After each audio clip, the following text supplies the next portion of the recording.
मुझे 10 बार ऐसे टच किया सनोज मिश्रा ने। छोटी सी गलती यही थी कि मैंने एक गलत डिसीजन लिया था कि मैं इस लड़की को आम से खास बना दूंगा। कि मोनालिसा ने भी आप पर गंभीर आरोप लगाए, छेड़छाड़ के आरोप लगा दिया आप पर। हाँ, मैं वही बोल रहा हूँ कि मोनालिसा ने नहीं लगाया है। मोनालिसा के पीछे जो बैठा हुआ है वो जिहादी, उसी ने सारी साजिश रखी। मोनालिसा को तो बोलना ही नहीं आता है। ये भी आरोप है कि आपने उनके घर वालों को धमकाया हुआ है। पीछे आपको गाजियाबाद से गिरफ्तारी भी की गई थी, जो रेप एलिगेशन लगे, उस बारे में आपका क्या कहना है? उसमें तो पूरी दुनिया को पता है, दूसरे दिन पता चल गया था सारा फेक है। तो कभी आपके बच्चों ने ये ऑब्जेक्शन किया हो कि आप मोनालिसा को मतलब इतना ध्यान दे रहे हैं, एक अनपढ़ लड़की को पढ़ा रहे हैं, उन पर कभी फोकस? हर कोई ये जानना चाहता है कि कौन है सनोज मिश्रा और किसने मोनालिसा को अपनी फिल्मों में रोल दिया। महाकुंभ से वायरल हुई गर्ल मोनालिसा जो इस समय चर्चाओं में बनी है, वो हुई लव जिहाद का शिकार। इस तरीके के गंभीर आरोप लगे। हमारे साथ मौजूद है फिल्म निर्देशक सनोज मिश्रा, जिन्होंने मोनालिसा को एक अलग पहचान दी। आइए जुड़कर जानेंगे कि आखिर पूरा मामला क्या है, किस तरीके से जो है आज मोनालिसा ने उन पर गंभीर आरोप लगाए। सबसे पहले सनोज जी, आपका हमारे चैनल में स्वागत है। जी, बहुत बहुत धन्यवाद। सभी दर्शकों को मेरा नमस्कार। सनोज जी, सबसे पहले जानना चाहेंगे कि मोनालिसा आपके संपर्क में कैसे आई? देखिए, मेरे संपर्क में आने का जो था वो पहले जिस तरह से उसका वीडियो वगैरह वायरल हुआ, तो मैं भी दिल्ली में ही था उस वक्त। तो मेरे किसी दोस्त ने मुझे दिखाया कि उसके साथ कुछ लोग वहाँ पे बदसलूकी कर रहे थे, दौड़ा रहे थे। तो उस वक्त मैंने उसको संज्ञान में लिया कि कोई लड़की। महाकुंभ की बात कर रहे हैं? हाँ, महाकुंभ लगा हाँ। हुआ था। उसके बाद जब महाकुंभ ख़त्म हो गया तो मेरे दिमाग में आया और मैंने सोचा कि एक खास लोग तो खास बनते ही हैं, एक आम लड़की को चलो खास बनाया जाए इस बार। तो कुछ नई सोच लेकर के मैं गया था कि एक आम लड़की को अगर मैं उठाकर कुछ अच्छा करा पाऊँगा तो मेरे ख्याल से देश दुनिया के लिए बड़ा अच्छा मैसेज जाएगा। और इस मकसद को लेकर के मैं आगे बढ़ा। लेकिन मेरी फिल्म थी द डायरी ऑफ मणिपुर, जिसमें लव जिहाद और धर्मांतरण पर जो आधारित थी, उसको रोकने के लिए पहले भी मुझे एक झूठे इल्ज़ाम में मुझे जेल भेजा गया, लेकिन वो कुछ ही दिनों में पर्दाफाश हो गया उसका। और उसके बावजूद भी हमारा प्रोजेक्ट नहीं रुका और फिल्म को मैंने अंजाम तक पहुंचाया। अंजाम तक पहुंचाने के बाद फिर जैसे ही फिल्म का ट्रेलर लॉन्च होता है वैसे ही फिर राष्ट्र विरोधी लोग फिर सक्रिय हो जाते हैं। और इस बार उन्होंने लव जिहाद का शिकार बनाया मोनालिसा को, जबकि अनपढ़ और निरक्षर लड़की है, उसके दिमाग में तो कुछ समझदारी है नहीं। उसे नहीं पता चला कि वो कैसे साजिश का शिकार हो गई। और जब मैंने उनके परिवार की आवाज़ उठाना शुरू किया कि लड़की नाबालिग है और इसके साथ गलत हुआ है, तो देश ने बहुत सपोर्ट किया मेरा, सनातन धर्मियों ने, राष्ट्रवादियों ने बहुत सपोर्ट किया। और उस आवाज़ को दबाने के लिए फिर उस जिहादी ने मोनालिसा का सहारा लिया और मेरे पर बहुत सारे जो आरोप लगाए गए, आप जो लोग जो देख रहे हैं, इसके पीछे मोनालिसा नहीं है, इसके पीछे वो जिहादी है, क्योंकि वही उसको सिखा रहा है, वही बता रहा है क्या बोलना है क्या नहीं बोलना है। उसका मकसद सिर्फ यही है कि जो लव जिहाद की लड़ाई जो आवाज़ में उठा रहा हूँ उसको दबा दिया जाए, बदनाम कर दिया जाए, ताकि ये आवाज़ दूसरी दिशा में चली जाए और लोग मुझ पर ही आरोप लगाने लगे। हालांकि ऐसा नहीं हो रहा है। देश समाज सबका मैं धन्यवाद करता हूं, जो लोग सच्चाई को समझ रहे हैं और साथ दे रहे हैं। तो ये लड़ाई अभी जारी है हमारी। सबसे पहला सवाल यहाँ पे एक चीज़ और नज़र आ रही है कि मोनालिसा ने भी आप पर गंभीर आरोप लगाए, छेड़छाड़ के आरोप लगा दिया आप पर। हाँ, मैं वही बोल रहा हूँ कि मोनालिसा ने नहीं लगाया है। मोनालिसा के पीछे जो बैठा हुआ है वो जिहादी, उसी ने सारी साजिश रखी। मोनालिसा को तो बोलना ही नहीं आता है, उसे तो सिखाया गया है, स्क्रिप्ट है, उसे बताई जाती है कि तुम्हें क्या बोलना है क्या नहीं बोलना है। तो मोनालिसा अगर अपने पिता के बारे में अपनी माँ को शराबी कह सकती है, पिता को अय्याश कह सकती है, तो मेरे बारे में जो उसने आरोप लगाए हैं वो भी उसी श्रेणी में आते हैं। जो माँ बाप ने उनको बड़ा किया, पाला पोसा, जो भी परिस्थितियाँ रही हों, लेकिन माँ बाप तो माँ बाप ही होते हैं। एक 15 दिन पहले मिला हुआ एक जिहादी अचानक से आकर और सारी चीज़ें बदल देता है, सारे स्टेटमेंट बदल देता है। 1.5 साल से उनके स्टेटमेंट सुनी मेरे बारे में जो है, और अचानक ही 15 दिन में कैसे बदल गए सब। तो एक साजिश है उसने। और वो जो मुल्ला है बागपत का, जो केरल लेके भगा के लेके गया उसको धोखे से फिल्म के बहाने, ये वही कर रहा है। मोनालिसा और जो फरमान खान है, दोनों संपर्क में कब आए? ये मुझे जानकारी नहीं होने दी इसने। आपकी फिल्म में फरमान खान काम? नहीं, ये कौन है? हम किसी खान वान को फिल्म में पहली बात। हमारे यहाँ यामीन खान खाली रहते हैं बस, वो हमारे साथ 24 घंटे हैं। देखिए, तो ये फरमान वरमान तो सब ये साजिश है एक सनातन को नहीं, मुझे जो बताया बाद में कि वो उज्जैन आया था, रुद्राक्ष की माला पहन के, टीका लगा के, भगवा उड़कर, अपना नाम उसने लकी बताया था। और मोनालिसा के फादर को हाँ, मोनालिसा तो किसी से डायरेक्ट नहीं मिल सकती थी ना, उसके फादर को बताया और फादर को लालच दिया कि तुम्हारी फिल्म हम बनाएंगे, बड़ी फिल्म इंटरनेशनल बाहर ले चलेंगे, और सनोज मिश्रा को इस बात की खबर ना हो, क्योंकि वो खाली अपने तक सीमित रखना चाहते हैं इसको। तो उनकी फिल्म हो जाए, उसके बाद हम लोग करेंगे। उनको कुछ पैसे से दिए, लेटर वेटर साइन किया, फिर इसी बहाने उनसे मिलना जुलना होने लगा, और केरल ले जाके 2-3 बार घुमाया, फिल्म होने वाली है, शूटिंग होने वाली है, लेकिन कुछ हुआ नहीं। मोनालिसा के फादर को भी केरल ले गए? हाँ, नहीं, वो लोग क्या, एक्चुअल में 4-5 लोग हमेशा साथ ही रहते हैं। मोनालिसा कोई अकेले घूमने वाली मॉडल नहीं है कि मतलब उसको घर से फ्री हो गई घूम रहे हैं। वो तो हमेशा लोग साथ में रहते थे, हमेशा बंदिशों में रहते हैं। और मेरी भी फिल्म की शूटिंग हुई तो पूरा परिवार साथ में रहा 24 घंटे। तो इस तरह के जो आक्षेप या आरोप लगाने वाली बात तो बहुत घटिया है, और वो गंदी सोच है ना, जो जिनको गंदी तालीम मिलती है बचपन से, उस जिहादी को गंदा ही तो सिखाया गया है, तो वही गंदा सिखा रहा है उस लड़की को। और लड़की भी जो मोनालिसा, वो भी अगर कभी अपने आप में सोचती होगी तो उसको भी अपने आप में शर्म आती होगी कि मैंने किस आदमी के प्रति क्या मतलब गलत मैंने बोला। तो मैं क्या है, मैं उसकी तरह नादान तो हूँ नहीं, मैं तो दुनिया देख रहा हूँ ना। मुझे मालूम है कि वो शिकार हुई है, और बहुत बड़ी लव जिहाद का शिकार हुई है, ताकि सनातन धर्म को बदनाम किया जाए, महाकुंभ के आयोजन को बदनाम किया जाए, और साथ ही तमाम से अशिक्षित ऐसी लड़कियाँ, आदिवासी लड़कियाँ जिनका रास्ता खुल जाए धर्म परिवर्तन करने के लिए। ये पूरा PFI का जो एजेंडा है, वामपंथियों का एजेंडा है, केरल सरकार का जो एजेंडा था, उसके तहत पूरा काम हुआ है। नहीं तो पंचर जोड़ने वाला लड़का वहाँ केरल में क्या करने चला गया? केरल में कौन सा लिंक है उसका? यहाँ क्यों नहीं शादी की उसने, अगर प्यार मोहब्बत था? और अगर प्यार मोहब्बत होता है तो प्यार तो कुर्बानी त्याग मांगता है ना। पहले उस बच्ची का भविष्य बनना चाहिए था। तुम कभी भी शादी करते, पिक्चर तो रिलीज होती कम से कम हमारी। अब करोड़ों रुपए मेरा दांव पे लगा हुआ है, बताइए ये कौन सा प्यार है कि सब उसकी ज़िंदगी बर्बाद कर दी उसने, नष्ट कर दिया पूरा उसने। ये प्यार नहीं था, सिर्फ ये साजिश थी, और ये लव जिहाद का एक सबसे बड़ा रूप था। और कब 9-10 करोड़ रुपए लग चुका है, और अभी 5 करोड़ और खर्च होने वाला था रिलीज पे। पर इसी बारे में मोनालिसा कहती है 3 लाख की फिल्म है। इस पर कोई जवाब नहीं देना चाहूँगा, उसकी नादानी है। 3 लाख रुपए में तो मेरे ख्याल से यूनिट भी नहीं पहुँचती है कहीं। 400 लोगों को आप एक बार लेके जाओगे नेपाल या मणिपुर, या तो कितना पैसा खर्च होगा, दुनिया को पता है। इस तरह के फालतू मोनालिसा वो खुद ही अपने आप अपने सवालों में फंसी हुई। 3 लाख रुपए, वो जो एक्चुअल में वो पंचर वाला आदमी है, उसने 1-2 लाख रुपए से ज़्यादा कुछ देखे नहीं। तो ये वही उसको सिखा रहा है। 3 लाख मतलब उसके हिसाब से 3 लाख, वो एल्बम बनाते हैं ना गाँव में, जैसे 10-20 हज़ार रुपये में, तो उस लेवल की बातें करेगा वो उसकी आवाज़ नहीं है, उसकी बात नहीं है। ये मुल्ले की बात है जो पीछे से बैठा हुआ है, जो जिहादी है, जो उसको भगा के लेके गया। मोनालिसा ने एक और एलिगेशन लगाया कि आप उनकी संपत्ति जब्त करना चाहते हैं, और आपने उनके रिलेटिव से पूछा कि कितनी संपत्ति है। कभी नहीं, ऐसी कोई बात नहीं, ये सब फर्जी है, उसका फर्जीवाड़ा है उसका। उसके घर वाले से पूछिए, उसके घर वालों का इंटरव्यू देख लीजिए। आप ये भी आरोप है कि आपने उनके घर वालों को धमकाया हुआ है, कभी नहीं, जब्त करवा लेंगे। कभी नहीं, ऐसा क्यों करूँगा मैं? हमने थोड़े ना उनके साथ कोई इस तरह का वो कमिटमेंट किया था कि पैसा खर्च हो रहा है तो आप दोगे, तो मेरा अपनी जिम्मेदारी है ना। और ऐसा ये सब निराधार जो बातें हैं, उनका जवाब तो उनके माँ बाप खुद ही दे रहे हैं। वो खुद ही आके लोगों के सामने बता रहे हैं कि मैंने क्या किया है उनके लिए, और वो क्या कर रही है। 15 दिन के अंदर ही सब ऐसा हो गया। उसके पहले सब ठीक था। उसके पहले 15 दिन पहले अपने बाप के साथ रील बना रही है, घूम रही है, दौड़ रही है, और सब दिखा रही है, पूरा हवाई जहाज में घुमा रही है। तब तक सब ठीक था, अचानक से ही। तो ये बड़ी सोची समझी जो पॉलिटिक्स थी, बहुत बड़ा साजिश था, उसका हिस्सा बनी है वो। और वो जो कुछ भी बोल रही है, वो खुद का उसका दिमाग नहीं है, उसके पीछे वो दाढ़ी वाला है, मुल्ला वही कर रहा है सब। ये भी आरोप लगा कि अगर सनोज मिश्रा के पास पैसा है तो प्लेन में क्यों नहीं सफ़र करते, ट्रेन में क्यों करते? अरे बाप, ये कौन सी बात? ट्रेन तो बहुत महंगी होती है फ्लाइट से। तो ये तो ऐसे फालतू के जवाब है। मैं तो एक्चुअल में क्या, जहाँ पर मुझे ज़रूरत लगती है कि भाई ओवरनाइट जर्नी है, तो रात में सोते हुए जाऊँ, सुबह पहुँच जाऊँ, तो मुझे ट्रेन ज़्यादा सुविधाजनक लगती है। और मेरा अगर आप बजट देख लोगे साल भर का, जो एयर फेयर में खर्च होता है, तो उसको खुद अंदाज़ा लग जाएगा। जितना ज़िंदगी भर उसने कमाया भी नहीं होगा, उससे ज़्यादा साल भर का मेरा बजट है सिर्फ एयर फेयर का। मेरे ख्याल से कम 9 से 10 लाख रुपए मेरा साल का सिर्फ एयर का जाता है। वो मैं नहीं, मेरा अकाउंटेंट बताएगा, जो हमारा CA वो बता देगा आपको। तो ये सब फालतू के जवाब सवाल हैं कि मैं खाता क्या हूँ। मुझे तो वही ठेले पे अच्छा लगता है, सड़क पे मैं ठेले पे खाना खा लेता हूँ।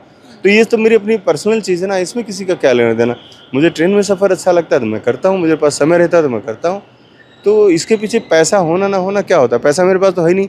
मैं तो पहले ही कहूँ, मैं एक भिखारी आदमी हूँ। मैंने पैसे बाज़ार से उठाए हैं, मार्केट से उठाए हैं फिल्म में, और हमेशा उठाता रहा हूँ।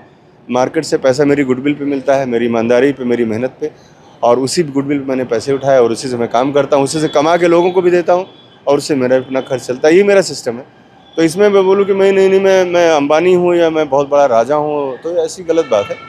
मैं एक साधारण सा आदमी हूँ, एक मेकर हूँ, और जिस तरीके से सिस्टम काम करता है वैसे मैं भी काम कर रहा हूँ। मोनालिसा जब आपको पहली बार मिली महाकुंभ मेले के दौरान, तो उसके बाद आपने उनको कहाँ रखा, कैसे ट्रेनिंग दी फिल्मों वगैरह? देखिए उसके बाद जब मैं उनके घर पे गया तो वहाँ पे चूँकि बहुत डिस्टर्ब था मामला, वहाँ ट्रेनिंग तो हो नहीं सकती थी, गांव था और वहाँ पे बहुत भीड़ इकट्ठा होती थी दिन भर। तो मैंने उज्जैन में एक जगह उनका एक घर लिया बड़ा सा और उसमें पूरे परिवार को मैंने शिफ्ट कर दिया था। वहीं पे हमारे टीचर भी थे जो सिखाते थे, जिसमें बहुत सारे लोग बाद में दलाल बन गए, उसके मतलब ब्रोकरेज करने लगे, और वो भी एक कहानी अलग है। लेकिन फ़िलहाल जो मुद्दा ये है कि मैं वहाँ पर 2-3 टीचर मैंने रखे एक्शन सिखाने के लिए, डांस सिखाने के लिए, लिखना पढ़ना सिखाने के लिए। तो वहाँ पर उनकी शिक्षा दीक्षा भी चल रही थी और उसी बीच मैंने अपनी फिल्म भी शुरू कर दी, क्योंकि लोग सवाल उठा रहे थे, अरे पिक्चर नहीं बनाएगा, ये नहीं करेगा, दुनिया भर का। तो सबको जवाब भी देना था और मेरी छोटी सी गलती ने आज मुझे कहीं का नहीं छोड़ा। छोटी सी गलती यही थी कि मैंने एक गलत डिसीजन लिया था कि मैं इस लड़की को आम से खास बना दूंगा, और आज वो सब कुछ नष्ट करके एक जिहादी का शिकार हो गई। मोनालिसा कहती है ये प्यार है, ना कि लव जिहाद का शिकार हुई है। इससे पहले भी कई लोगों ने शादी की है। शादी की है तो सोनाक्षी सिन्हा ने शादी की है तो लेटेस्ट में कनिष्का और साहिब। तो ये क्या सोनाक्षी सिन्हा है क्या? ये तो जी गांव में माला बेचने वाली है ना। इसको क्या पता है सोनाक्षी क्या है और सोनाक्षी की उम्र क्या है, सोनाक्षी कितना पढ़ी लिखी है, कितना इलिटरेट है, क्या है, वो उसको थोड़े ना पता है। वो तो ऐसे उल्टे सीधे सवाल करेगी, जवाब करेगी इसी तरह के कि सोनाक्षी ने किया तो मैं क्यों ना करूं। वो इसलिए उसको कराया गया, उसे नहीं मालूम है, अभी कुछ दिन बाद उसे पता चलेगा। उसको इसलिए कराया गया है कि सोनाक्षी की तरह, करीना की तरह इसका भी नाम लिया जाए कि मोनालिसा भी तो थी बंजारन, माला बेचती थी, उसने शादी की तो मैं क्यों ना करूँ। तो सारी माला बेचने वाली भागेंगी अब्दुल के साथ, इसलिए किया गया है। उसको नहीं समझना चीज़ों की, उसको जानकारी होती इस तरह के बेहूदे सवाल थोड़े करती। ये थोड़े कहती कि 3 लाख रुपए में फिल्म बनती है, ये थोड़े बोलती कि मुझे यहाँ टच किया वहाँ टच किया, अरे कहीं तो बताती। वो भी तब बोल रही है जब उसका पूरा परिवार 5-6 आदमी लगे था हमेशा साथ में रहे, और उसके माँ बाप जी जब उसके बारे में बोल रहे हैं कि ये सारा निराधार है। तो ये तो मीडिया है, सोशल मीडिया, उसको मसाला चाहिए कुछ ना कुछ चलाने के लिए। रात में आया था, कमरे में घुस गया, फोटो बना रहे हैं लोग, दीवार फांद के डायरेक्टर जा रहा है मोनालिसा के पास। ये सब बेहूदी चीज़ें, इन पे ज़्यादा मैं ध्यान भी नहीं देता। जैसे आपने बोला कि अभी बहुत सारी लड़कियां जो हैं कहीं ना कहीं फिल्मों को देखती हैं और रोल मॉडल मानती है अपने एक्ट्रेस। जैसे मोनालिसा आज बोल रही है कि सोनाक्षी सिन्हा ने ऐसा किया। देखिए ये सोनाक्षी ने किया है तो उसको फॉलो अप इसने किया, तो यही तो जिहादी चाहते हैं कि जो गरीब लोग हैं, जो बंजारे हैं, जो आदिवासी हैं, जो पारधी समुदाय से आते हैं वो लोग, उनके लिए ये रोल मॉडल बन जाए और जल्दी जल्दी लोग लव जिहाद का शिकार हो और लोग कहें कि जब मोनालिसा ने कर लिया, वायरल थी वो, तो मैं क्यों ना करूं। जबकि देखिए इसमें सबसे बड़ी बात ये आती है, जो मेरी गलतियां हैं उसमें बताना चाहूँगा कि जब इंसान को कोई चीज़ मेहनत करके मिलती है जिसके लिए वो डिज़र्व करता है, तो उसको पलकों पे संजोता है और उसकी कीमत समझता है कि आखिर ये चीज़ मुझे इतनी मेहनत शिद्दत के बाद मिली है। अचानक से वायरल हो गई, अचानक से मैं पहुंचा, अचानक से हवाई जहाज़, अचानक से सब चीज़ें उसकी बदल गई, तो मेहनत तो कुछ करनी नहीं पड़ी। तो लिहाजा उसको जो चीज़ें हासिल हुई थी ना, उसकी वैल्यू नहीं पता थी। और मुझे लगता है कि वैल्यू पता होना चाहिए। अचानक से मिली हुई चीज़ कभी भी सक्सेस नहीं होती है। इसका सबसे बड़ा एग्जाम्पल खुद ही है, और भूल मेरी थी कि मैंने भी, मुझे लगा कि चलो इसके साथ कुछ करते हैं, क्योंकि मेरी फिल्म में वैसे किरदार था उसका, एक बंजारन का ही किरदार था, तो मैंने इसलिए उसको फिल्म में कास्ट कर लिया था। मोनालिसा ने यह भी कहा कि मैंने अपनी फिल्म पूरी की है, जो वादा किया था वो निभाया है। तो डायरेक्टर साहब को परेशानी नहीं? ये बेवकूफ़ी है, ऐसे सवाल नहीं करने चाहिए, जवाब भी नहीं देना चाहिए इस बातों का। लेकिन मैं बताना चाहूँगा कि फिल्म पूरी करी है, 2 दिन का भी शूट बाकी, पहली बात। दूसरा क्या है कि जिस ऑडियंस के लिए मैंने फिल्म बनाई थी, एक होता है ना दर्शक वर्ग होता है, तो पूरा दर्शक वर्ग तो आज गालियाँ दे रहा है, पूरा देश समाज तो उससे अगेंस्ट में हो गया, क्योंकि वो महाकुंभ की प्रतीक थी। तो जो जितना ऑडियंस था वो तो चला गया, तो मेरी फिल्म देखेगा कौन। दूसरी बात ये है कि बिजनेस वही लोग करते हैं फिल्म में, अभी जो पैसे और लगने वाले थे रिलीज़ में, तो जो कॉर्पोरेट कंपनियां आती हैं पहले बिजनेस देखती हैं। अब उसका बिजनेस ही माइनस हो गया तो कौन फिल्म को रिलीज़ करेगा, या कौन रिस्क उठाएगा कि चलो 5 करोड़ और डालें। तो इस तरह से बातें करके बेवकूफ़ी, उसको तो पता है नहीं ना फिल्म सिनेमा कैसे बनता है, क्या होता है। तो साइन नहीं किया था मैंने कि कॉन्ट्रैक्ट साइन किया होता तो बात नहीं थी। मैं तो भरोसे वाला आदमी हूँ ना, जुबान पे अगर कॉन्ट्रैक्ट साइन किया होता तो आज लोग दिखाते उसको, मीडिया वाले, कि ये देखो बॉलीवुड का आदमी गए बेचारों को, आदिवासियों से इतना 500 पन्ने का एग्रीमेंट साइन करा के बैठ गया। इसलिए मैं इस तरह की ना मैंने कभी गंदी सोच नहीं रखी, और मेरी जुबान ही एग्रीमेंट थी, और मैं उस पर आज भी कायम हूँ। मैंने हर एक चीज़ टाइम टू टाइम पूरा किया है। आपके ऊपर भी काफ़ी गंभीर आरोप लगे, पीछे आपको गाजियाबाद से गिरफ्तारी भी की गई थी, जो रेप एलिगेशन लगे, उस बारे में आपका क्या कहना है? उसमें तो पूरी दुनिया को पता है, दूसरे ही दिन पता चल गया था सारा फेक है। वसीम रिजवी नाम का एक जिहादी जो था पहले, अभी जो जितेंद्र नारायण त्यागी बता रहा है, उसी ने हमारी स्टाफ की लड़की को बहकाकर इस फिल्म को रोकने के लिए कि ताकि ये मणिपुर डायरी ना बने, उसी ने किया। और अगर जांच हो रही है, अभी जो मध्य प्रदेश पुलिस जो जांच कर रही है, सरकार जांच कर रही है, तो अगर उसके संलिप्तता है इस कांड में, क्योंकि सारी चीज़ें वही हैं, वैसे ही आरोप उस लड़की ने लगाए थे जैसे आरोप है मोनालिसा लगा रही, तो भाषा कहीं ना कहीं उन्हीं लोगों की है।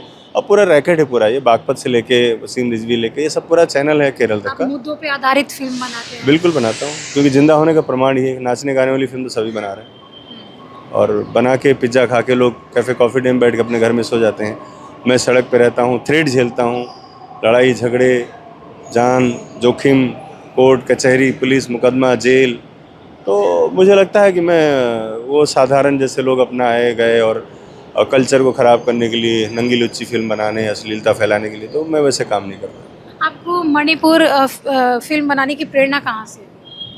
दरअसल नॉर्थ ईस्ट के बारे में बहुत सारे लोग जानते नहीं हैं, और नॉर्थ ईस्ट शुरू से ही उपेक्षित रहा है, हमेशा उपेक्षा का शिकार रहा है। कभी भी वहाँ के बारे में पहले की सरकारों ने भी नहीं सोचा। अभी मोदी जी जब से आए हैं तो वहाँ थोड़ा काम भी होना शुरू हुआ। जब से वहाँ पर दंगे हुए तब से लोगों ने वहाँ के बारे में जानना शुरू किया। तो मैं इसी लालसा में मैं गया, नॉर्थ ईस्ट में रहा हूँ करीब 2-3 महीने तक, म्यांमार तक गया मैं, और मैंने वहाँ की पूरे सिस्टम को समझा कि नॉर्थ ईस्ट क्यों डिस्टर्ब है, मणिपुर क्यों डिस्टर्ब है। तो मुझे लगा इस पर कोई काम नहीं करना चाहता, बिकॉज अब बहुत बर्निंग सब्जेक्ट है। कहीं सरकार की आड़े ना आ जाऊँ, कहीं ये ना आ जाऊँ, ये सब सोच कर लोग उससे डरते रहे। तो मैंने पूरा रिसर्च करने के बाद इस फिल्म का निर्माण शुरू किया, और मुझे लगा कि राष्ट्र हित में मुझे अपनी आवाज़ उठानी चाहिए, बताना चाहिए पब्लिक को कि आखिर नॉर्थ ईस्ट में प्रॉब्लम है क्या। आपकी परिवार में कौन कौन है? परिवार में मेरे सब हैं, मेरे माता पिता हैं, मेरे बड़े भाई हैं एक, और छोटा भाई भी एक है, पत्नी है मेरी, 2 बेटियां हैं, और भतीजे हैं 2, एक भतीजी है, डॉक्टर है वो। कभी आपने मोनालिसा को अपने घर परिवार के पास? हाँ हाँ, मैं अभी जब 1 महीने पहले जब हमारी फिल्म का ट्रेलर लॉन्च था प्रयागराज में, तो वापस आते समय मैं उनको अपने गांव ले गया था। वो गांव जहां पर मेरे पिताजी ने मंदिर बनवाया था, और उस मंदिर में बाकायदा जब गांव में मोनालिसा पहुंची थी तो पहले उसकी आरती उतारी गई गांव के बाहर, चूँकि लोग सब उसको देवी का अवतार ही मानते थे। जिस तरह से उसने महाकुंभ से लेकर के अपनी इमेज बनाई थी, तो हालांकि अब सब लोग शॉक्ड हैं कि ये क्या हो गया। फिर उस मंदिर में पूजा हुई, गांव के सारे लोग इकट्ठा हुए, मेरा समाज 5-10 हज़ार लोग इकट्ठा हुए थे वहाँ पर, और लोगों ने भी सराहना की कि चलो एक अच्छा काम हो रहा है और लड़की आगे बढ़ रही है लगातार। तो उस तरह से महीने भर पहले तो अभी गांव जाना हुआ, गांव के लोग भी शॉक्ड हैं कि आखिर अचानक कैसे हो गया, इतनी सीधी सादी लड़की जो मेरे बगल में बैठ के इंटरव्यू दे रही है। कभी ऐसा नहीं हुआ सर, जैसे आपने बताया आप 2 बेटियों के पिता हैं, तो कभी आपके बच्चों ने ये ऑब्जेक्शन किया हो कि आप मोनालिसा को मतलब इतना ध्यान दे रहे हैं, एक अनपढ़ लड़की को पढ़ा रहे हैं, उन पर कभी फोकस नहीं? देखिए, बड़ी वाली लड़की तो समझदार है, उसको तो पता है कि चलो उनका काम ही है, लेकिन छोटी वाली लड़की को ज़रूर शिकायत थी इस बात की कि कई सारे वीडियो जो वायरल हुए उसको पढ़ाते समय, ट्रेनिंग देते समय, तो उसकी शिकायत है कि मुझे तो कभी टाइम नहीं देते हो, मुझे कभी मेरे साथ कहीं ना घुमाने ले जाते हो, ना मुझे कभी बैठा के पढ़ाया और मोनालिसा को पढ़ा रहे हो। तो ये घर में इस तरह के कमेंट्स तो हमेशा मुझे सुनने को मिले हैं, और आज तो मैं उन बच्चों को जवाब देने लायक भी नहीं हूँ कि मैं उनको क्या जवाब दूँ। फैमिली क्या सोचती है सर, क्योंकि कहीं ना कहीं जब एलिगेशन लगता है कि आदमी की वो बाद में निर्दोष भी साबित हो जाए, कहीं ना कहीं छवि तो खराब हो चुकी है। नहीं, मेरी छवि सब एकदम पाक साफ है, कोई हमारी छवि के बारे में गलत सोचता ही नहीं, हमारे घर में तो बिल्कुल नहीं, क्योंकि लोगों को पता है कि मैं धारा के विपरीत काम कर रहा हूँ। इस तरह की बातें होती रहती हैं, और कभी कोई इसको, मैं तो ये जाने दो, मतलब घर की बात जाने दो, मेरे समाज में मेरे साथ जुड़े हुए लोग, मेरे ज़िले मोहल्ले के सारे लोग, सबको पता है कि ये सब फालतू चीज़ें हैं, और एक आदमी अच्छा काम कर रहा है उसको रोकने के लिए कर रहे हैं लोग, जिहादी लोग, कट्टरपंथी लोग। सर डायरेक्टरों के ऊपर इस तरीके के एलिगेशन लगते रहते हैं कि मतलब उसको हम बिस्तर होने के लिए बोला जाता है, लड़कियों को गलत तरीके से ट्रीट किया जाता है, हीरोइन बनाने के लिए। ये हर फील्ड में होता है, लेकिन फिल्म इंडस्ट्री चूँकि ग्लैमर की जगह है ना, यहाँ पर थोड़ा कुछ ज़्यादा ही है, और फिल्म इंडस्ट्री ज़्यादा बदनाम है। इतनी वास्तविकता क्या है इसमें? वास्तविकता है ना, उसमें है, चीज़ें होती, लेकिन बहुत सारी चीज़ें ऐसी भी होती हैं कि लोग मर्जी से जाते हैं और ब्लेम लगा देते हैं बाद में, ये भी तो है। तो ये सब नहीं, बहुत सारी लड़कियां इतनी पैशनेट होती हैं, कुछ भी करने के लिए तैयार रहती हैं, और बहुत सारी लड़कियां जो शरीफ भी होती हैं। तो जो शरीफ लड़कियां हैं, मुझे लगता है कि अगर उनको तो अपने सिस्टम से काम करना चाहिए, अपने शर्तों पे काम करना चाहिए, और ज़ोर ज़बरदस्ती कोई किसी के साथ नहीं करता है। ये सब फालतू की बकवास चीज़ें हैं कि वो गए ज़बरदस्ती नशा पिला दिया, कुछ कर दिया, ये सब एकदम बकवास है। ये सब साजिश है खाली लोगों को फंसाने के लिए। और बॉलीवुड उतना गंदा नहीं जितना लोग सोचते हैं। हाँ, यहाँ है लोग, नशेड़ी लोग हैं, शराबी लोग हैं, लेकिन यहाँ पर जो केसेस होते हैं ख़ास तौर पे उसमें तो फंसाने वाली चीज़ें ज़्यादा होती हैं। अगर मैंने आपको रोल नहीं दिया फिल्म में, आप हर्ट हो गई, आप चली गई, आपने बोल दिया कि अभी मैं आई थी, इन्होंने मेरे साथ बदतमीज़ी कर दी लोग, तो ऐसे लोग ज़्यादा होते हैं। उनको ज़रूरत होती है, लड़कियों को बहुत ज़्यादा घर से भागी हुई होती हैं, उसमें अधिकांशतः बगावत वाली होती हैं लड़कियाँ। तो इस तरह के एलिगेशन लगा देना किसी पर, या किसी को देखा कि बहुत पैसे वाला आदमी है, वो घर का किराया नहीं दे पा रही है, बियर भी नहीं पी पा रही है डेली, तो वो लोग भी ऐसा कर देते हैं कि चलो किसी बड़े आदमी को फंसा दो, इसी बहाने पैसा निकल जाएगा। आखिरी सवाल ये कि जनता को क्या मैसेज देना चाहेंगे, जैसे जब वो किसी मोनालिसा जैसी लड़की को उठाते हैं और समाज में एक अलग पहचान देते हैं? कभी नहीं ऐसा करना चाहिए, और ये मेरी भारी भूल थी। मैं इसका सबसे बड़ा एग्जांपल हूँ। आज 1.5 साल की मेहनत, 2 साल की मेहनत, करोड़ों रुपए, 2 महीने की जेल और बदनामी के अलावा क्या मिला मुझे? और जिस लड़की को मैंने बढ़ाने के लिए आगे सोचा था, वो भी देखो कहाँ कचरे में गिर गई जाके। तो लोग जो डिज़र्व करते हैं, जो मेहनत करते हैं, जो बहुत शिद्दत से आगे बढ़ते हैं, पढ़े लिखे लोग हैं, उन्हीं की सपोर्ट करनी चाहिए। और ऐसा कोई अगर दिखता है तो उसको 100-200 रुपये दे देना चाहिए खाली, बस उसको सर पे नहीं बिठाना चाहिए। मैं बार बार यही कहूँगा। तो ये आपने सुना फिल्म निर्देशक सनोज मिश्रा को, जिन्होंने अपनी फिल्म में मोनालिसा को कास्ट किया और अब जो है काफ़ी गंभीर आरोपों में फंसे हुए हैं। फिल्म भी बता रहे रिलीजिंग नहीं हो पाई, करोड़ों रुपए इनका जो है दांव पे लगा है। वहीं इन्होंने बड़े ही गंभीर आरोप मोनालिसा पे लगाए कि वो लव जिहाद का शिकार हुई है, उसे कोई प्यार नहीं हुआ। और साथ ही जिस तरीके के एलिगेशन सनोज मिश्रा पे लगे हुआ, उन्होंने हर सवाल के जवाब दिए। इस वीडियो के बारे में आपका क्या कहना है, हमें कमेंट में ज़रूर बताएं। इसके साथ ही देखते रहे झलको दिल्ली में कैमरामैन नरेश के साथ पूनम। झलको